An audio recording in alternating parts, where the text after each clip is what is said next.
I know many of you are probably going to go off and start your own companies, but for those of you who are going to say, hey, first I'm going to go out into industry, I'm going to work at some larger companies, I'm going to learn some things before I go and start my own because maybe I'm not ready to do it today or tomorrow, but I might be next week or next year, there's a lot of good lessons here.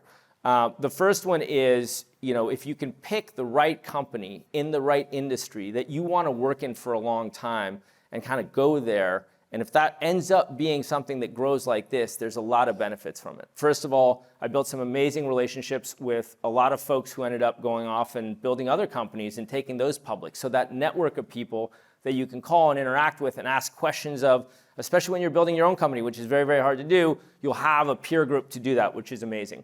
The second thing I recommend is you go find a good company that's growing well. You go find an awesome manager. The best manager I ever had was my first manager at Salesforce, and he's still a mentor of mine today. And just what I learned about how to hire people, how to motivate people, how to direct people, how to help them grow their career in a selfless way. I mean, that is immeasurable in your career. Find an amazing manager early on.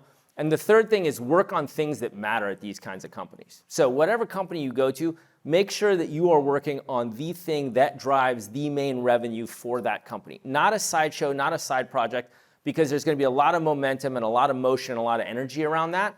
And as an example, I was very fortunate. Obviously I had just come from Latin America, so I got to start the Latin America group, which was great. The company went through an IPO, so I got to experience an IPO from a front row seat. I mean, the company had already grown to 1,000 or 1,500 people, I can't remember exactly, but it was still a pretty small group, so that was great. Then I got to work on 2 more projects, basically one a year, and start groups that are now billions of dollars of revenue, but also be at the core of what was happening and see how things were going. I did the first M&A for Salesforce of a small wireless company, and this is back in the day of BlackBerries, where we were trying to do SFA, Salesforce automation, so how salespeople read their sales leads on a mobile device.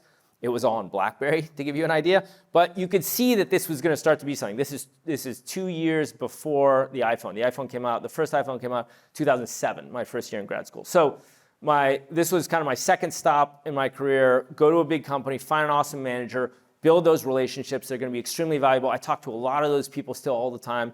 And it's just a great peer group that you can work with.